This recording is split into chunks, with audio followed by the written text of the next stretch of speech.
Some people wake up already winning, not because they're gifted or lucky, but because they've mastered the first hour of their day. While most people reach for their phones, hit snooze and slip into chaos, they move with quiet purpose. And that's not hype, it's habit. It's the kind of steady discipline the Stoics lived by. Start with awareness, act with intention, and lead yourself before the world even asks you to. Your morning isn't just a routine, it's a message to yourself. It says who you are, and more importantly, who you're becoming. Waste it, and you don't just lose time, you lose momentum, energy, focus. But protect it, shape it, and everything else falls into place. So if you're done waking up behind and you're ready to lead your day with strength and clarity, this video is for you. And if you appreciate what we're building here, there's one quick free favor I'll ask. Hit that subscribe button. Let's grow together. Win the first hour, win the day. Most people don't realize this, but the first thing you do in the morning isn't just a habit. It's a statement. It says something to your nervous system, to your subconscious mind, and eventually to the life you end up building. The way you rise, the way you think, the way you move in those first quiet minutes. It all matters more than you think. It's not about being perfect, it's about being present. It's about taking that very first moment of the day and choosing not to drift, but to direct. Because let's be honest, when the alarm goes off, you're already standing at a crossroads. Most people reach for comfort. They hit snooze, scroll, delay, and that one small decision doesn't stay small. It sets a rhythm. And what starts as 5 extra minutes in bed can turn into a day that feels like you're playing catch-up. Carl Jung once said, "Until you make the unconscious conscious, it will direct your life and you will call it fate." That hits especially hard when you realize that every autopilot morning keeps you from taking charge of your life. Now contrast that with a different path, the one Marcus Aurelius and the Stoics spoke about. They believed the first act of the day should be one of awareness, not reaction, not distraction, awareness. A moment where you pause, breathe, and remember that you're not here to be ruled by impulse. You're here to lead yourself, and that leadership doesn't start at 9 a.m. It starts when your feet hit the floor. Think of your morning like the first domino in a long chain. Push it with purpose, and what follows is alignment, energy, and momentum.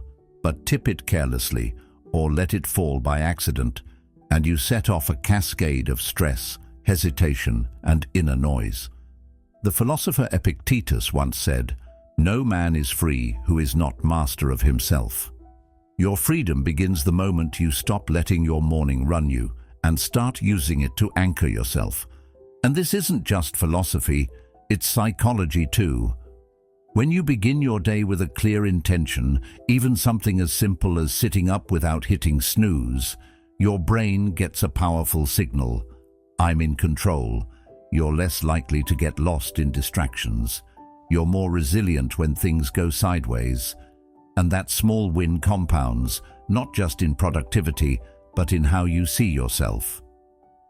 Plato wrote that the first and best victory is to conquer self. That doesn't happen in the middle of the day, in a meeting or during a crisis. It happens in the quiet, in the dark, when no one's watching and there's no reward, except the one that lives in your own integrity. You get to decide, will I start my day as a leader or as a follower of my impulses? So tomorrow, don't just wake up with intention. Before the phone, before the headlines, before the noise. Pause, take a breath. Ask yourself one simple question. What kind of energy do I want to carry into this day? And from there, make your first move not by default, but by design. Because how you start isn't just how you continue, it's how you become. Socrates reminded us that the beginning is the most important part of the work, and that beginning is waiting for you, not in the future, not in some perfect version of yourself, but tomorrow morning, in that first breath, that first thought, that first decision to lead your life like it actually belongs to you. Delay the alarm, delay your life. Nobody likes that first moment when the alarm rings. It's early, you're warm, the world outside feels heavy, maybe even hostile, and it's so tempting, just one tap of the snooze button, one more round of dreams, 5 more minutes to hide. But here's the truth. When you delay your day, you're not just postponing your responsibilities, you're postponing yourself. That tiny act might feel harmless, but it's training your brain to hesitate, to avoid, to retreat from discomfort. And over time, that becomes your default mode. The Stoics knew this battle well. Marcus Aurelius wrote, "At dawn, when you have trouble getting out of bed, tell yourself, 'I am rising to do the work of a human being.'" That work isn't always glamorous. It doesn't come with applause, but it matters, because every time you do get up when you said you would, even when it's uncomfortable, even when no one's watching, you're reinforcing something vital. I can count on me. Let's call it what it is: self-trust. And just like any relationship, it's built on promises kept. Every time you honor that commitment to yourself, your inner confidence grows. You walk a little taller, you feel a little more grounded. But the opposite is also true. Every time you make excuses, every time you bargain with your own standards, that trust cracks. Carl Jung once said, "You are what you do, not what you say you'll do." That hits different when you realize your identity is being shaped in those exact moments when you choose between action and avoidance. This isn't about forcing yourself into a rigid routine. It's not about guilt or shame or punishing your body into hustle. It's about power, the quiet kind, the kind that builds slowly through consistent decisions. Because when you win that first moment of resistance, when you rise even though comfort says stay, you send a signal to your entire system. I move toward what matters. I lead my life. I don't drift through it. And you don't have to overhaul your entire morning to make this shift. Start small. One tweak, one decision. Try this. Tonight, put your alarm on the other side of the room, not next to your pillow, not within arm's reach, across the room. So when it rings, you're forced to move, you're forced to choose. And when you do, when your feet hit the floor and you take that first breath, say it out loud: I show up, even when it's hard. Plato once said, "The first and best victory is to conquer self." This is where that battle begins, not in grand gestures, but in a quiet room, just you and the day ahead. It's not dramatic, it's not flashy, but it's everything, because how you meet the morning is how you'll meet your challenges, your goals, your life. Small win, big shift. Most people don't realize it, but the way you handle the first few minutes of your morning quietly shapes everything that follows. Not just your mood, but your mindset, your decisions, your identity. And one of the simplest, most overlooked actions, making your bed, holds more power than you think. At first glance, it seems pointless. Why make it if I'm just going to get back in it tonight? But that question misses the point entirely. It's not about the bed. It's about what the act represents. When you start your day by completing a task, even something as basic as straightening a blanket or tucking in a corner, you're telling your brain, I finish what I start. That one tiny win sets the tone. It creates a ripple effect, and that ripple turns into rhythm. Suddenly, you're no longer passively reacting to your environment. You're shaping it. You're in motion. And motion, as the Stoics knew, is what keeps us aligned with reason, presence, and purpose. Seneca once wrote, "Order brings clarity to the mind." It's not just a nice idea, it's biological. Your brain loves patterns, structure, certainty. When your surroundings are chaotic, it's hard to focus. You feel pulled in all directions. But when you create order, when your room reflects calm and control, your mind follows suit. A made bed becomes more than a neat space. It becomes a psychological anchor. And that's critical in today's world. We're surrounded by uncertainty, overwhelmed by distractions, bombarded by information. The outside world can feel messy and unpredictable, but making your bed? That's you saying, I don't control everything, but I control this. It's a small ritual of discipline, and discipline, as Aristotle said, is the root of excellence. We are what we repeatedly do. Excellence, then, is not an act but a habit. You don't need a 10-step morning routine. You don't need to meditate on a mountaintop or read 100 pages before breakfast. You just need to start with one clear act of intentionality. Something that reminds you, from the moment you wake up, that your life is not random. It's built. One choice at a time. One action at a time. And making your bed is the perfect place to begin. Psychologically, it gives you a quick shot of dopamine, the brain's reward chemical. It's a boost, a cue, a signal that you're already doing something productive, and more importantly, it primes you to keep going. Carl Jung believed that in each of us there is another whom we do not know. That deeper version of yourself, the one you're becoming, starts to surface when you act from intention instead of impulse. And think about it.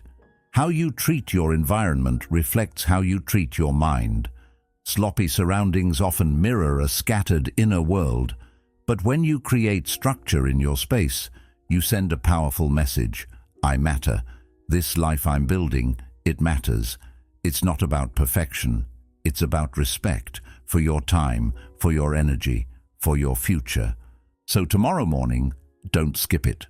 Don't rush past the sheets and pillows like they don't mean anything. They do. They're part of the story you're telling yourself about who you are. And if that story is one of clarity, strength, and purpose, then even your bed becomes a tool of transformation. Plato said, "The beginning is the most important part of the work." Let that beginning be simple, quiet, intentional. Because when you choose order in the first moments of your day, you're not just tidying up your room, you're training your mind. And the mind you train today, that's the mind that will carry you through the rest of your life.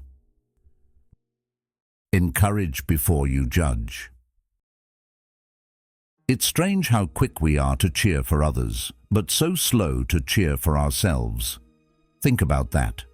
If a friend came to you feeling overwhelmed, exhausted or insecure, you'd lift them up in a second. You'd remind them of their strength, their worth, everything they've overcome. But when it's just you and the mirror in the morning, that kindness often disappears. We replace it with silent criticism. We notice the tired eyes, the unfinished goals, the pressure, and we forget to notice ourselves. Most people start their day not with compassion, but with comparison. Scrolling through perfect photos, measuring their worth against strangers, already feeling behind before they've had their first sip of water. It's no wonder anxiety and self-doubt are so common. We begin each day by disconnecting from the one person we need the most, ourselves. The Stoics taught us that our thoughts shape our character. Epictetus said, "You become what you give your attention to." So if all your attention goes to your flaws, your fears, or what you haven't done yet, guess what grows stronger? Not your confidence, not your presence, just your doubt. And that becomes your default setting, running silently in the background of every decision you make. But what if that pattern could be interrupted? Not with a massive life change, not with a week-long retreat, but with something small, something strange, something like a high five in the mirror. Mel Robbins talks about this practice. And at first, yeah, it sounds weird. You give yourself a high five in the mirror before coffee. But let's break it down. When you high five someone else, it means something simple. I see you. I believe in you. Keep going. And for whatever reason, we reserve that gesture for athletes, friends, teammates, never ourselves. But the brain doesn't care if it's cheesy. It cares about association, that motion, the slap of the hand, the eye contact in the mirror, taps into a part of you that remembers how to support yourself. Not with arrogance, with encouragement. Because you don't need to be perfect to deserve your own support. You just need to be willing to show up for yourself. Carl Jung once said, "The most terrifying thing is to accept oneself completely." And maybe that's why we avoid the mirror in the morning, not just because we're tired, but because deep down we're afraid of what we'll see, or worse, what we won't. But here's the secret. Acceptance isn't weakness, it's power. When you begin your day by looking yourself in the eye and saying, "I've got you," something shifts. You stop waiting for the world to approve of you. You stop depending on likes or compliments. You begin to belong to yourself. Socrates taught that the unexamined life is not worth living. But here's an addition to that truth. The unloved self is not fully lived. And love, in this case, doesn't mean ego. It means respect. It means showing up for yourself like someone you actually value. It means starting your day not in shame, but in solidarity. So tomorrow morning, before the rush, before the noise, try this. Stand in front of the mirror. Really look, not to judge, to see. See the version of you that's still standing, still trying, still showing up, even after everything you've been through, and give that version a high five. It might feel silly. That's okay. It might feel emotional. That's okay too. Because you're not doing it for performance. You're doing it to connect, to remind yourself that your worth isn't something you earn, it's something you recognize. And if you can start your day by offering just a little encouragement to the one person who needs it most, yourself, you might find the strength to carry that energy into everything else you do. As Aristotle once said, knowing yourself is the beginning of all wisdom. And what better way to start than by meeting yourself each morning with the simplest gesture of belief? Protect your mind. There's something sacred about the first few moments of your morning, that brief stretch of silence between sleep and the noise of the day. It's quiet, it's raw, it's a space where your thoughts haven't been hijacked yet, where your nervous system hasn't been flooded with demands, and where, for a moment, you're still fully yours. But most people don't even get to feel that space. They reach for their phone before their feet hit the ground. And just like that, the world enters before they do. That screen, it's not just light, it's pressure. It's other people's priorities, other people's voices, opinions, schedules, emergencies, insecurities. One swipe, and you're no longer inside your own life. You're reacting to everyone else's. And the cost? Your clarity, your peace, your energy. Every time you scroll before you center yourself, you're giving away your most powerful mental real estate, your attention, before you've even claimed it. The Stoics warned us about this centuries ago. Epictetus said, "Freedom is the only worthy goal in life. It is won by disregarding things that lie beyond our control." What could be more out of your control than a news feed, or someone's random comment on a photo, or the 27 new notifications waiting for you before you've even had a glass of water?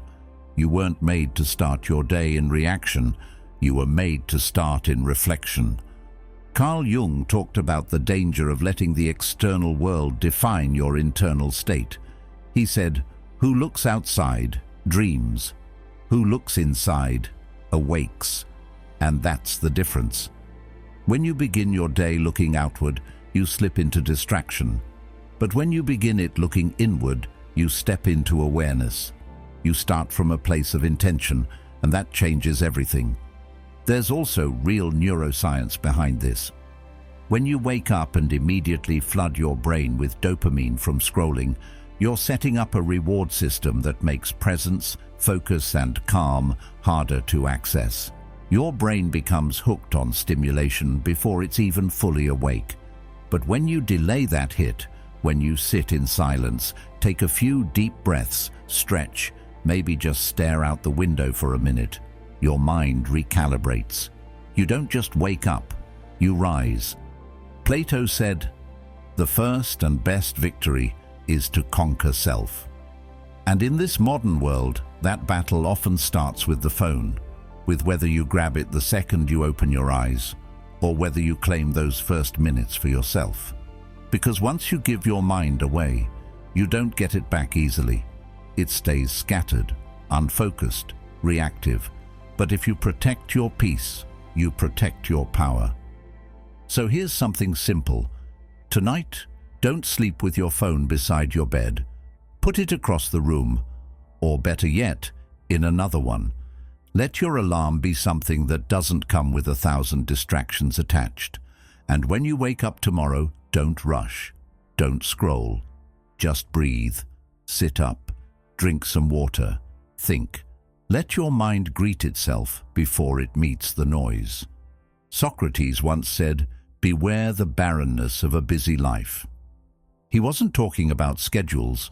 He was talking about attention, about living so fast, so plugged in, that you forget to actually experience the moment you're in. That's what's at stake here. Not just your focus, but your life. So give yourself 20 or 30 quiet minutes in the morning, not as a punishment, not as a productivity hack, but as a gift, a ritual, a boundary that says, "My attention is mine, my peace is not for sale." And that small decision to be with yourself before you give yourself to the world is one of the most stoic things you can do. Because in the end, control isn't about dominating your schedule. It's about mastering the moment. And that moment begins the second you wake up. Choose wisely. Activate your energy. There's a strange belief a lot of us carry, that we have to feel motivated before we do something, that the energy will come first and the action will follow, but real life doesn't work that way. And deep down, we know it. How many mornings have you waited to feel ready, only to find that the feeling never comes? That's because motivation isn't a starting point, it's a side effect.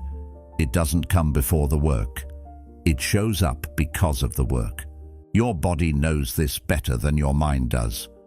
Long before you feel inspired, your body is ready to move.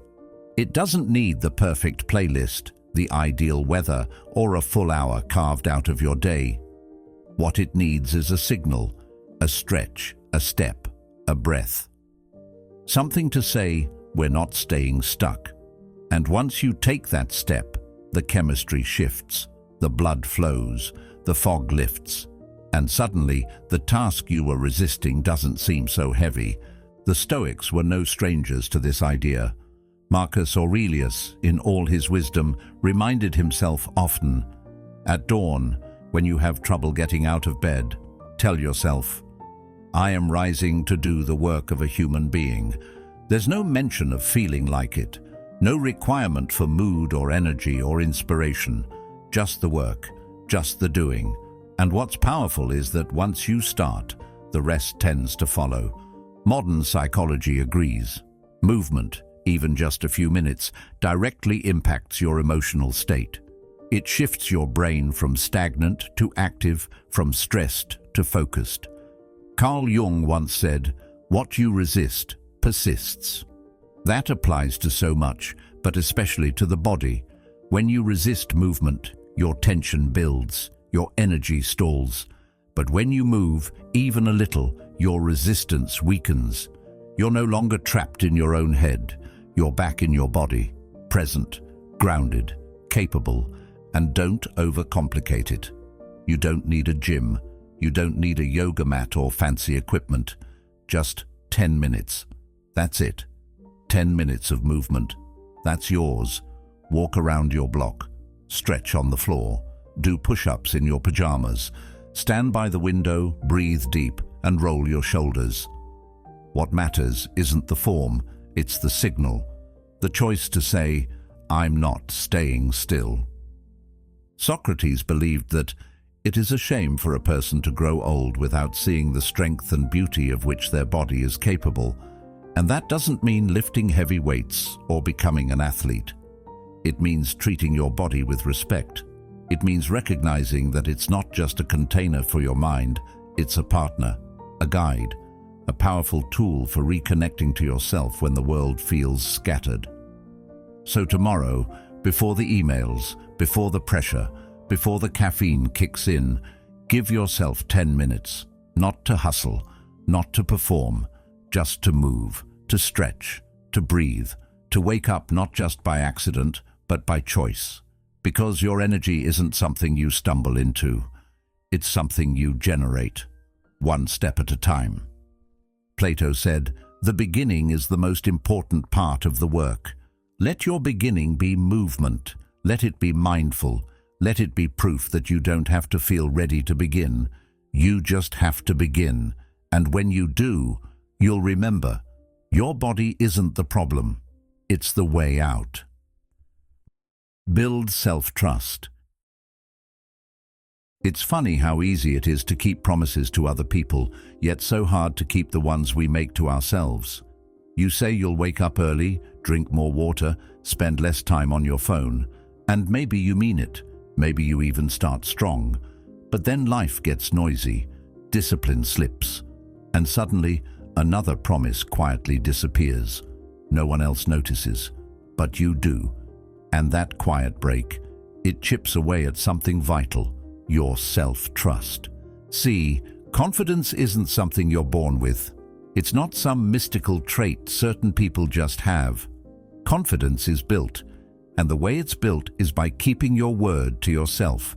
Every time you do what you said you would, even if it's small, even if no one sees it, you reinforce the belief that you can count on you. And the opposite is just as true. Every time you abandon your own word, you send a message to your brain that your commitment doesn't carry weight. That what you say doesn't really matter. The Stoics had a name for this kind of integrity, virtue. They believed that discipline, honesty, and consistency weren't just nice character traits. They were the foundation of a good life. Epictetus said, "First say to yourself what you would be, and then do what you have to do." In other words, your identity is formed by your actions, not your goals, not your potential, your daily deliberate actions. Now here's the liberating part. Building that kind of self-trust doesn't require a massive transformation. You don't need to overhaul your entire life or commit to some extreme routine. What you need is one small promise. That's it. One. Something so simple, so doable, that there's no excuse not to follow through. It could be making your bed, drinking a glass of water, stretching for 3 minutes, reading one paragraph. Just one act of alignment between what you say and what you do. Because when you do that every single day, something powerful happens. You begin to feel grounded again. You start to carry yourself differently, not because of some external achievement, but because deep down, you know you've got your own back. And that's the root of real confidence. Carl Jung once wrote, "You are what you do, not what you say you'll do." And that truth becomes unavoidable when you realize that every day is an opportunity to cast a vote for the person you're becoming. Aristotle said, "We are what we repeatedly do." Excellence, then, is not an act, but a habit. That means every promise you keep, no matter how small, is a brick in the foundation of your future. The goal isn't to be perfect. The goal is to be consistent, to be honest with yourself about what you'll do, and then do it. So here's the challenge. Choose one tiny promise each morning. Just one, not 5, not 10, not a whole page of habits. one. And then honor it. Every day, rain or shine, good mood or bad, let that promise become your anchor. Because over time, that small action doesn't just stay small, it grows into pride, into strength, into a quiet kind of power that doesn't need applause to feel real. Plato believed that discipline was the soul of self-mastery, and that starts not with controlling the world, but with aligning your behavior to your intention, no matter how simple the task.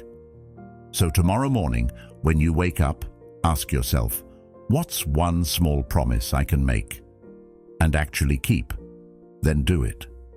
Let it be your signal to the world, and more importantly, to yourself, that your word means something. Let it be the start of something unshakable. Reclaim your attention. There's something quiet and powerful about creating before the world starts pulling at you, before the texts come in, before the news floods your feed, before the pressure of the day shows up knocking at your mind's door. In those first few minutes of the morning, you have a choice. You can absorb everything the world throws at you, or you can offer something from within you, something that reminds you that you're not just a consumer, not just a reactor, but a creator, a builder, a thinker. And no, this doesn't mean you have to write a novel at sunrise or paint like Da Vinci before breakfast. It could be one line in a notebook, one thought spoken out loud, a rough idea scribbled on a sticky note. Something that belongs to you, something that says, I start the day on my terms. The Stoics would have nodded in agreement with this. They believed that to live well was to live intentionally. Marcus Aurelius, writing in the quiet of the early morning, once said, "Look well into thyself. There is a source of strength, which will always spring up if thou wilt always look." That looking inward, that act of creating from your inner world, isn't just reflective, it's directive. It sets the course for how you respond to everything else. Modern psychology supports this too.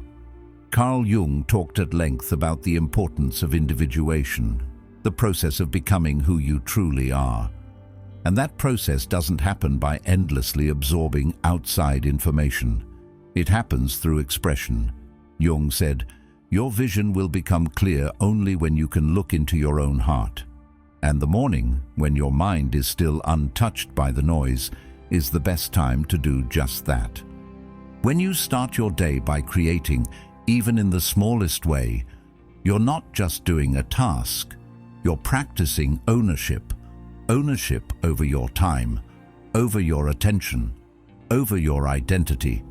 You're telling your brain, I choose to speak before I listen to the noise. I choose to act before I react. That's not just empowering, that's transformational. Plato believed that human beings were most fulfilled when they lived in alignment with their inner nature. He saw the soul as divided into parts, and the part responsible for reason and creativity. That's the one that thrives when you express instead of suppress. When you create something first thing in the morning, you're feeding that part of your soul. You're giving yourself direction before the world has a chance to redirect you. And the beautiful part? It doesn't have to be perfect. It doesn't even have to be good. That's not the point. The point is that it's yours. That you began your day not by checking someone else's status, but by checking in with yourself. Not by scrolling, but by shaping. Socrates once said, "The unexamined life is not worth living." But here's the twist. Life isn't just examined through thought. It's also examined through expression. Through letting your inner world take form, even if it's a single sentence, a sketch, or a quiet whisper of intention. That's how you start becoming the kind of person who doesn't just drift through life, but directs it, one word, one note, one breath at a time. Progress over perfection. There's this quiet pressure most of us carry around, the idea that everything we do has to be amazing right out the gate. that unless it's perfect, polished, and impressive, it's not worth doing at all. It sneaks into our mornings, our projects, even our thoughts. And that mindset, it's a trap, one that keeps a lot of people stuck in place, waiting for the right energy, the right time, the right version of themselves to show up before they begin. But here's the thing, waiting for perfect conditions is just a clever way of avoiding discomfort. And the Stoics knew this long before productivity coaches and self-help books came around. Seneca said, "While we wait for life, life passes." They didn't believe in waiting for clarity, motivation, or ideal circumstances. They believed in motion, in starting where you are, with what you have, and learning by doing. Because the truth is, confidence isn't something you magically gain. It's something you earn through repetition, through effort, through showing up when it's messy, when you don't have all the answers, when everything in you wants to delay. You don't build trust in yourself by thinking about doing something. You build it by doing it, badly if you have to, but doing it anyway. Carl Jung once said, "You are what you do, not what you say you'll do." That one hits especially hard in the morning, because how many times have you said, "Tomorrow I'll start," only to push it off again when the alarm goes off? That gap between your words and your actions is where self-doubt lives. But the gap starts to close the moment you take even one small step forward. Not a leap, a step. Aristotle talked about excellence not as a grand moment, but as a habit. He wrote, "We are what we repeatedly do." Excellence, then, is not an act, but a habit. That means progress doesn't happen in explosions of greatness. It happens in small, often invisible acts done with consistency. Writing one paragraph, drinking a glass of water, choosing to walk instead of scroll, saying no to something that drains you. It's those little choices, repeated day after day, that shape your identity more than any breakthrough ever will. And don't get it twisted. Momentum is more important than motivation. Motivation is flaky. It depends on sleep, mood, weather, even what you ate. Momentum, that's built by doing. And once it's rolling, it pulls you forward even on the hard days. The Stoics understood this too. Epictetus taught that progress is not achieved by luck or accident, but by working on yourself daily. It's not a matter of chance. It's about steady practice. So here's a challenge that actually works. Pick one thing, one simple, repeatable action, and make it your move the ball habit. That thing you do each morning that nudges your life in the direction you want to go. It doesn't have to change the world. It just has to change you. And when done consistently, it will. Socrates believed that the essence of growth was to know thyself. But that self is not just discovered through thought, it's revealed through action.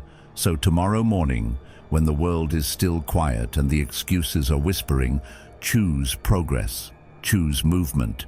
Not perfection, not performance, just action, one honest step forward.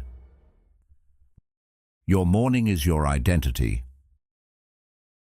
There's a moment in every morning that most people miss. It's quiet, subtle, almost invisible. It comes before the phone lights up, before the inbox demands your attention, before the world knows you're awake. And in that moment, a decision is being made. Not just about your schedule, but about your identity. Not about what you'll do, but about who you're becoming. It's easy to forget this. Life moves fast. Days blur together, and somewhere along the way, we start believing that change, growth, and purpose are things we'll get to later, after the next milestone, after we feel more prepared, after life calms down. But here's the truth. Life doesn't calm down. It stays loud, messy, demanding, and if you wait for stillness to begin building yourself, you may never begin at all. Aristotle once said, Knowing yourself is the beginning of all wisdom. But that knowledge doesn't come from thinking alone. It comes from the choices you make over and over, especially when no one's watching. The decision to rise with discipline instead of delay, to lead yourself before the world leads you, to be intentional when it would be easier to operate on autopilot.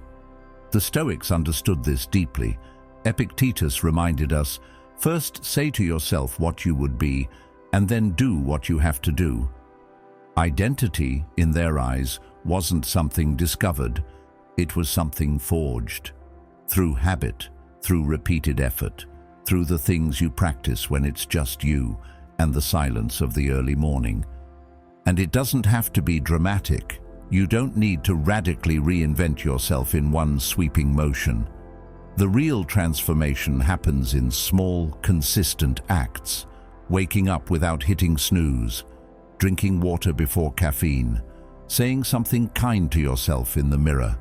Each of these is a vote for the version of you that you're trying to become, and every morning is another chance to cast that vote. Carl Jung once said, "I am not what happened to me, I am what I choose to become." And nowhere is that choice more powerful than in the first hour of your day, because that's when you're most free, untouched by distraction, unshaped by obligation. That's when your mind is still open, malleable.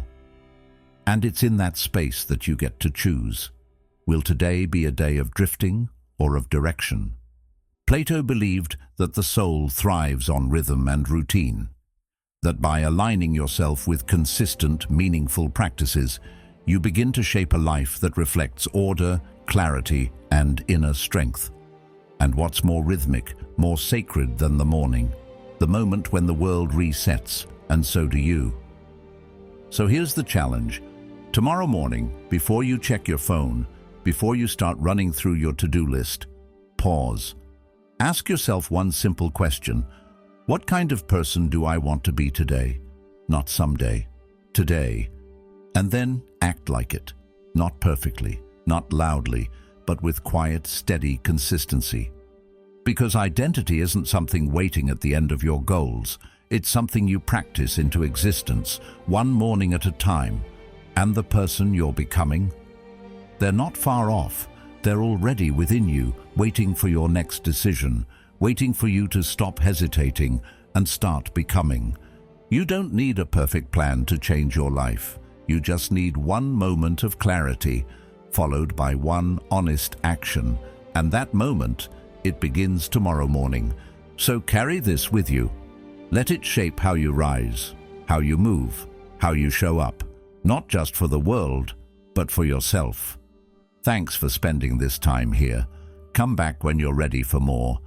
We'll keep growing together.